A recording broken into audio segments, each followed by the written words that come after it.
Guitar pedals change one or more parts of the signal before it reaches the amp. They can control level and dynamics, add clipping, reshape frequencies, shift pitch, change timing, or record and replay what you play. Utility pedals manage the signal without always creating an obvious effect. A tuner reads the pitch and usually mutes the output while you tune. A buffer helps preserve high-frequency detail through long cables and large pedal boards. A volume pedal controls level with your foot. Switching pedals route the guitar through different effects or amps. A clean boost raises the signal with little clipping. It can increase volume, push an amp into breakup, or drive another pedal harder. Dynamics pedals control changes in volume. A compressor reduces the difference between loud and quiet notes. Peaks are lowered, quieter details become more noticeable, and notes can sustain longer. A noise gate does not even out your playing. It reduces or closes the signal when it falls below a set threshold. This controls hiss during pauses, but too much gating can cut off quiet notes and natural decay. Gain pedals create clipping by limiting parts of the waveform. A clean boost may not clip by itself, but it can cause the amp or the next pedal to clip. Overdrive adds moderate clipping and usually keeps more of your picking dynamics. Soft playing remains relatively clean, while harder picking produces more breakup. Many overdrives also reduce some bass and emphasize the mid-range, which keeps distorted chords controlled. Distortion clips the signal harder and more consistently. The difference between soft and hard picking becomes smaller. Sustain increases, and more upper harmonics are added. Distortion usually creates more of its final sound inside the pedal, while overdrive often depends more on how it interacts with the amp. Fuzz reshapes the waveform even more aggressively. The attack can become compressed, and the original note is mixed with a dense set of harmonics. Some fuzz circuits react strongly to pickup type, guitar volume, and pedal order. These categories overlap. One overdrive may produce more clipping than another pedal labeled distortion. The useful differences are clipping strength, response to picking, harmonic content, and interaction with the amp. Frequency effects change which parts of the signal stand out.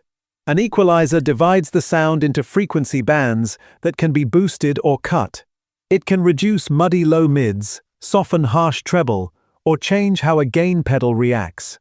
A wah pedal moves a strong frequency boost up and down with a foot treadle. An envelope filter creates a related sweep automatically. The strength of each note controls how far the filter moves, so harder picking produces a wider change. Pitch pedals create additional notes or move the original pitch. An octave pedal adds a note one or more octaves above or below what you play. A harmonizer adds another interval and may adjust that interval to fit a selected key. Continuous pitch shifters move smoothly between pitches, usually under foot control. Simple notes are easier to track accurately than complex chords. Modulation pedals create repeating movement in pitch, phase, or volume. Chorus makes a slightly delayed copy of the signal and continuously changes its delay time. That produces small pitch movement. Mixing the copy with the original makes the sound wider. Flanging uses a much shorter moving delay. When it is mixed with the original, narrow peaks and cuts move through the frequency range. Feedback makes that sweep more intense. A phaser does not use the same delay process.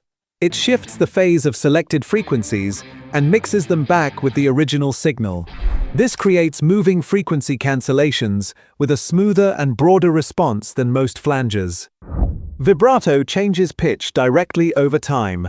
Tremolo changes volume instead. Rotary effects combine pitch movement, volume changes, and filtering to reproduce the behavior of rotating speakers. Delay records the signal and plays it back after a chosen amount of time. Delay time controls the space between the original note and the repeat. Feedback controls how many repeats continue. Mix controls how loud those repeats are compared with the original signal. Short settings produce doubling or a compact echo. Longer settings create clearly separated repeats. Reverb also extends the sound, but it uses many dense reflections instead of distinct repeats. Room reverb produces short reflections from a smaller space. Hall reverb has a longer and larger decay. Spring reverb copies the uneven response of metal springs. Plate reverb models vibrations traveling through a large metal plate. Some pedals work by capturing, analyzing, or rebuilding the signal. A looper records a phrase and repeats it while you add new layers. A freeze pedal captures a short part of a note and sustains it. Synth pedals detect the guitar's pitch and generate electronic waveforms or filtered sounds. Other specialty pedals can reverse playback, reduce digital resolution, imitate another instrument, or combine several processes. A practical signal chain usually begins with pedals that need a clear input. The tuner often comes first, followed by filters, pitch effects, compression, and gain. Modulation commonly follows gain, with delay and reverb near the end.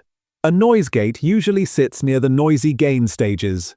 A volume pedal can go early to control gain, or later to control the complete signal. For a first setup, start with a tuner, one gain pedal, and either delay or reverb. The tuner handles tuning and muting. The gain pedal gives you a controlled alternative to the basic amp sound. Delay or reverb adds timing and space. Add another pedal only when you can identify the exact problem it needs to solve.